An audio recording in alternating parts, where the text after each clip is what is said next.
Setahun, cerita pendek, karya Raditya Dika. Sudah setahun kamu hilang, tapi aku masih ingat bentuk awan pagi itu. Kita berdua di depan rumahmu. Kamu dengan tas gunung di punggung. Aku yang masih mencoba setengah mati untuk menahan kamu pergi. Kamu yang malah membahas awan. Lihat deh awan itu. Bentuknya kayak apa? Tanya kamu. Aku melihat ke arah langit biru, ke arah ujung telunjukmu. Aku jawab jujur, kayak gumpalan lemak. Enggak dong Momo, katamu. Itu lihat, kayak kucing ya. Aku melihat kembali ke arah awan.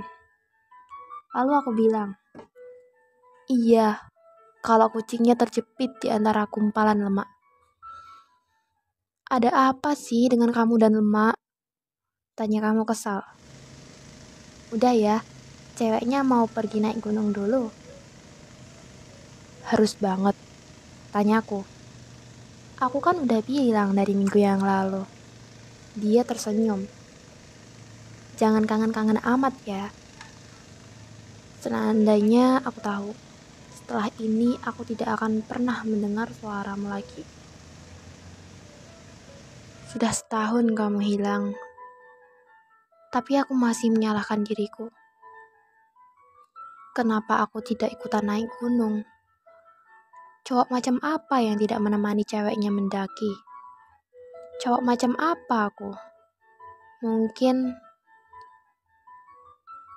bernama Momo, yang memang gak diperbolehkan orang tuanya naik gunung. Karena punya masalah dengan jantungnya dari lahir. Momo, yang namanya saja seperti nama perempuan. Momo, yang kesal waktu main ke pet shop, ada hamster albino diajak ngobrol sama majikannya. Momo, ini kandang baru kamu, Momo. Nasib punya nama yang terlalu imut. Sudah setahun kamu hilang, tapi aku masih penasaran bagaimana kamu bisa hilang. Kata teman-temanmu, kamu berusaha untuk lebih cepat dari yang lainnya. Kamu memang terkenal tangguh, tim kapten futsal cewek. Tapi rasanya gak perlu mendaki dengan tergesa-gesa, meninggalkan teman lain yang kecapean kan? Karena ketika kamu ke atas sendirian, lalu hilang tidak kembali, aku yang sekarang sendirian. Kami yang sendirian. Kami yang masih menunggumu pulang. Tim pencarian tidak menemukan apa-apa. Dan setelah sekian lama, mereka akhirnya berhenti. Aku masih ingat tanya ibumu kepada mereka. Jadi sekarang Nadia, anak saya bagaimana? Tim pencarian tidak bisa menjawab. Bingung cara menyampaikan kemungkinan besar kamu tidak selamat. Sudah setahun kamu hilang. Tapi aku masih pergi ke tempat favorit kita dulu. Aku masih datang ke Bartos Cafe dekat rumahmu. Memesan satu es teh manis tanpa gula. Minum dari gelas langsung, padahal sedotan ada di dalamnya. Itu yang kamu kesalkan biasanya, bukan? Katamu dulu, itu ada sedotan, kok malah minumnya gitu? Biar diperhatiin aja, kataku. Masih kurang, tanyamu. Selalu kurang, kataku. Lalu kamu senyum merasa geli. Tapi jujur, gombalanku cukup dahsyat kan? Percayalah, aku punya lebih banyak lagi ketika kamu pulang nanti. Sudah setahun kamu hilang, tapi aku masih mampir setiap minggu di ujung jalan rumahmu. Melihat awan, memandangi pagar rumahmu. berusaha berpegangan kepada penggalan cerita kita dulu, yang semakin hari terasa semakin samar. Hari ini di ujung jalan, aku mencoba menebak apa bentuk awan hari itu. Kadang seperti roti, kadang seperti kapas. Tapi kenapa yang terlihat di kepalaku tidak pernah seperti kucing? Sebuah suara lirih memecahkan lamunanku. Meow, meow, meow, meow. Di selokan dekat rumahmu, aku melihat ada kucing kecil di dalamnya. Matanya tertutup, badannya ringkih. Dia sudah pasti akan mati jika aku tinggalkan.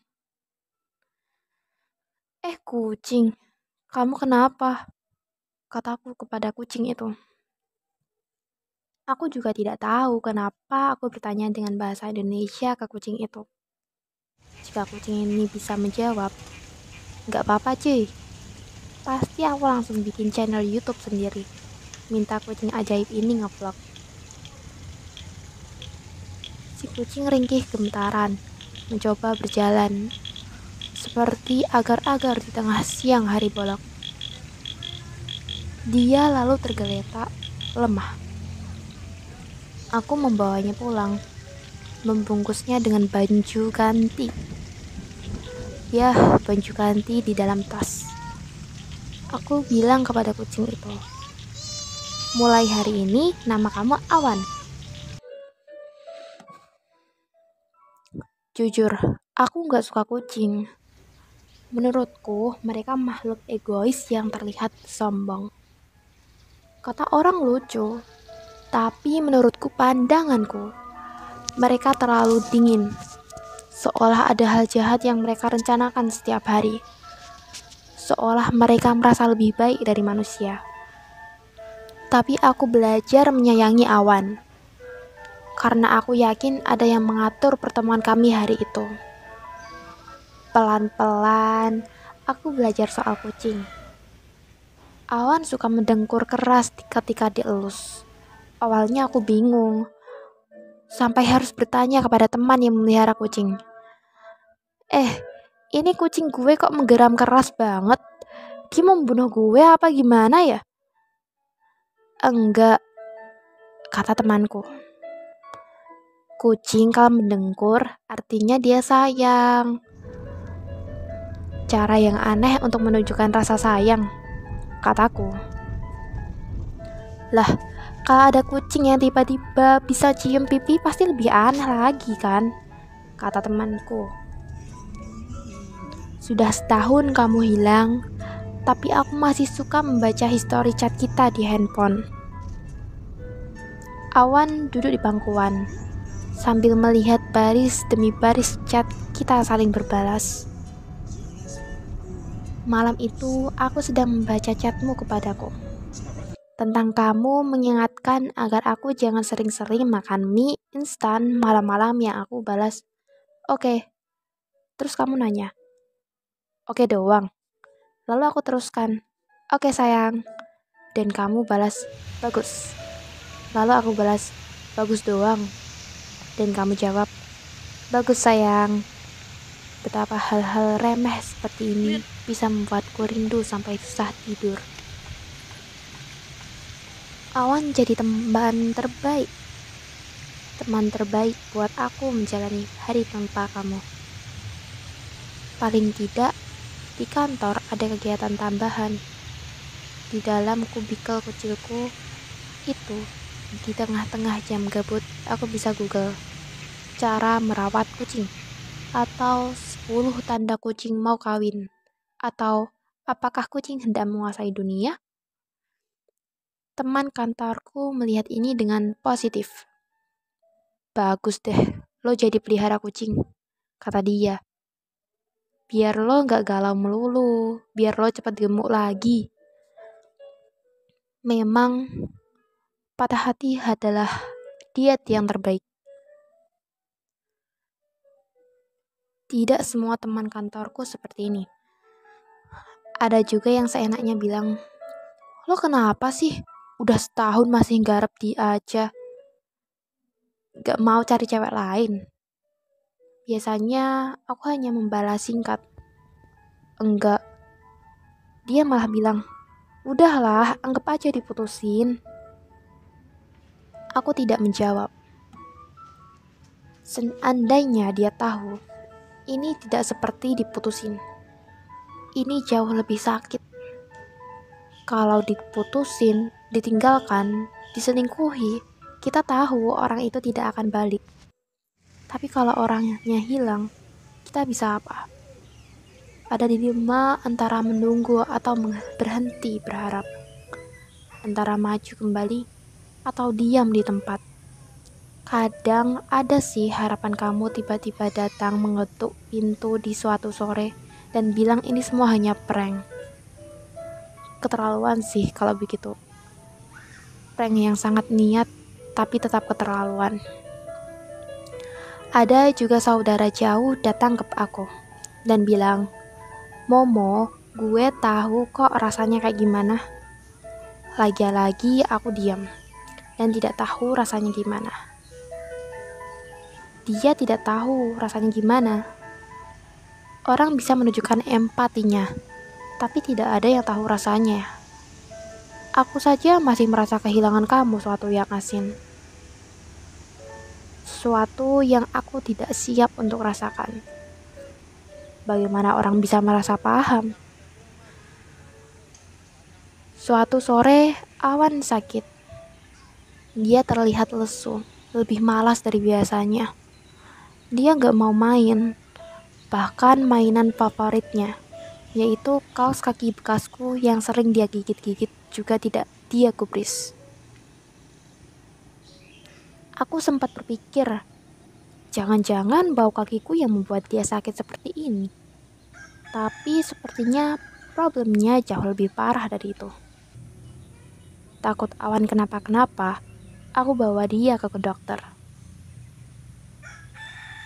Sesampainya di dokter hewan, dokter bertanya, namanya kucingnya siapa? Awan, kataku. Nama kucingnya Awan, tanya dokter hewan. Dia tersenyum. Nama suami saya Awan juga loh. Oh iya, nama saya Momo. Saya pasti sering juga kok jadi nama kucing. Nah, ada satu kucing bandel banget langganan di sini. Namanya Momo.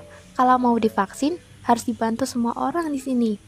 Kebetulan kucingnya tak urus, jadi agak susah diatur. Ngaruh emang ya? Tanyaku. Dokter hewan tertawa. Ya enggak lah mas, masnya serius banget. Capricorn ya? Dokter hewan mengecek semuanya dan berkata, Awan hanya dehidrasi, dia kurang minum aja. Dokter hewan lalu memberikan saran mengganti makanan Awan dengan makanan basah. Dia juga menganjurkan agar sering mengganti air minum Awan dengan air bersih. Kami lalu pulang dari sana setelah membayar itu semua, sambil melihat belanjaan dari klinik. Aku bilang kepada Awan, kenapa malahan makanan lo daripada makanan gue? Mahalan kenapa ya? Kenapa mahalan makanan lo daripada makanan gue, Wan? Awan tidak membalas apa-apa, karena dia tidak bisa bahasa Indonesia. Malam harinya, aku tidur di depan kandang Awan, menjaganya dari sore hingga malam. Tidur di lantai membuat aku kedinginan. Ibu datang membawakan selimut, menaruhnya di atas badanku. Nak, ayo tidur di kamar yuk, kata ibu. Aku setengah terbangun melihat ibu ada di depan mata. Aku berkata sambil menarik selimut. Aku mau jagain dia, Bu. Di sini aja. Udah gak apa-apa, dia baik-baik aja kok, kata ibu. Kita gak pernah tahu, Bu. Aku gak mau ninggalin dia. Aku mengelus punggungku dan berkata, Ibu pelan sekali. Mo, kucing itu bukan Nadia. Aku tidak menjawab apa-apa. Ibu lalu pergi meninggalkan aku. Aku memejamkan mata. Sudah setahun kamu hilang. Kamu masih bisa bikin aku menangis sambil menunggu ngantuk.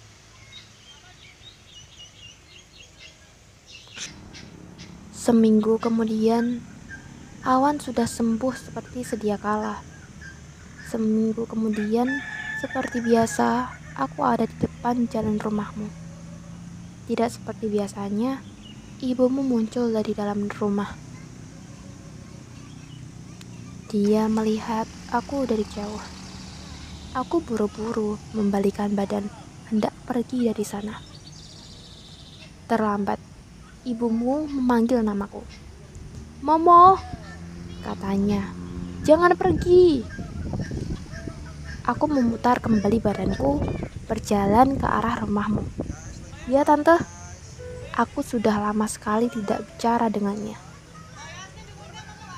"Tante tahu kamu tiap minggu ada di ujung jalan," katanya. "Kenapa nggak mampir aja?" "Enggak, Tante, nggak perlu mampir," kataku. Sejujurnya, aku tidak berani untuk bertemu dengan ibumu lagi. Rasa bersalah yang ada di dadaku ini seperti jangkar yang memberatkan langkah. Seharusnya aku, laki-laki yang nanti akan dititipkan untuk menjagamu, bisa menjagamu dari gunung itu. Gunungnya seperti seorang pesulap handal, punya trik hebat menghilangkan orang yang tidak bisa dibongkar oleh netizen jahil di kolom komentar YouTube sekalipun. "Kali ini aja, mohon masuk ya," kata ibumu. "Enggak deh, Tante, Ibumu melihat tajam ke arah mataku. "Tante mau kamu masuk ya." Aku mengangguk pelan masuk ke dalam. "Sudah setahun kamu hilang, tapi ruang tamumu, rumahmu, masih seperti yang aku ingat. Foto keluargamu dalam figura kayu, dengan noda kopi di sudut kanan atas. Masih ada piano sumbang yang keluargamu selalu tunda untuk benarkan. Hal yang berbeda, paling sepeda roda 3 milik adikmu. Ada di pojok yang berbeda dengan biasanya. Warnanya juga sudah pudar, berganti dari merah ke merah muda. Ibumu datang membawakan 1 gelas air.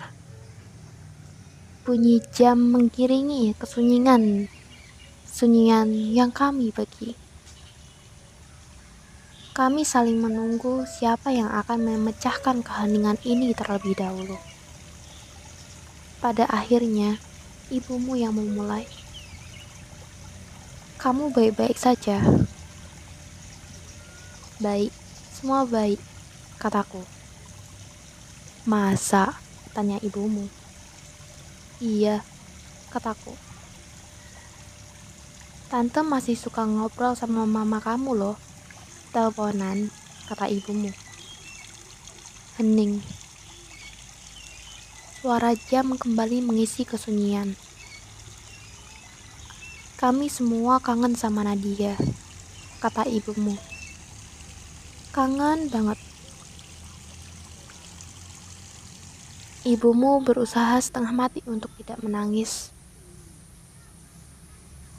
Tapi, menunggu bukan berarti kamu harus menyiksa dirimu. Tante juga menunggu dalam cemas, tapi bukan berarti hidup kita tidak berlanjut. Iya, Tante. Tante juga berharap dia ketemu, baik sehat maupun tidak. Meskipun menguburkan anak sendiri adalah hal paling ditakutkan semua orang tua. Aku hanya bisa mendengarkan. Tante sama Om tahu kok. Seminggu sekali kamu mampir di ujung ke jalan, seperti orang bingung memandang awan, melihat ke rumah kami. Kami tahu kok kamu orang terakhir yang ngobrol sama dia sebelum dia berangkat. Kami tahu kok kalau di hati kamu merasa bertanggung jawab atas ini semua. Aku akhirnya membuka suara. Aku cuma menyesal aku nggak bisa mengubah apa yang terjadi. Nggak ada yang tahu apa yang terjadi. Kami bahkan tidak menyalahkan siapa-siapa, Mo. Kami bahkan tidak menyalahkan kamu. Kenapa kamu menyalahkan diri kamu sendiri? Air mataku mulai terkumpul. Ayahku pernah bilang, laki-laki nggak boleh nangis, kecuali saat dia kecewa kepada dirinya sendiri. Lia bilang kamu ngambil kucing yang ada di got itu ya? Tanya ibumu. Lia adalah adikmu yang baru masuk SD. Ternyata dia tahu, entah dari mana. Mungkin tetanggamu ada yang melihat dan memberitahunya. Iya, aku rawat tante. Namanya Awan. Aku kasihan. Dia hampir mati di situ. Jawabku. Ibumu memajukan badannya ke depan, setengah tersenyum. Dia berkata, Mo, kamu bisa memberikan hidup yang baru untuk kucing itu. Kamu juga bisa memberikan hidup yang baru untuk diri kamu. Kamu bisa menolong dirimu sendiri.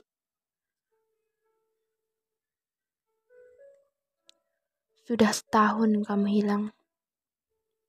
Tapi aku ingat kalimat ibumu ini mirip dengan yang kamu ucapkan. Aku ingat kita berdua selesai menonton Avengers. Lalu kamu membuang plastik minum di tempat sampah. Lalu masih terbawa action film tersebut.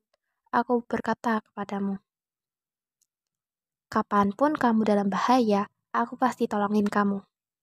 Kamu malah menjawab, coba aku mau tanya, kalau misalnya kita keracunan nih, penawarnya cuma satu, kamu mau pilih siapa? Mau kasih ke siapa obatnya? Aku jawab dengan gagah, ke kamu lah. Kamu malah tertawa. Aku nggak mau. Aku mau kamu menolong dirimu sendiri. Kenapa? Tanyaku. Karena aku sayang kamu, katamu sambil tersenyum. Setelah satu gelas air putih habis, aku keluar dari dalam rumahmu. Ibumu memeluk aku erat. Dia lalu masuk ke dalam, meninggalkan aku berjalan menjauh dari rumahmu. Aku melangkah perlahan-lahan, sambil melihat sebongkah awan di atas langit biru. Awan tersebut bergerak perlahan-lahan. Berarak-arak ditiup angin. Aku memicingkan mata. Awan hari ini masih tidak terlihat seperti seekor kucing. Namun hari ini awan terlihat seperti yang pergi menjauh, meninggalkan beban yang selama ini membuatnya berhenti. Seperti seseorang yang bebas kembali.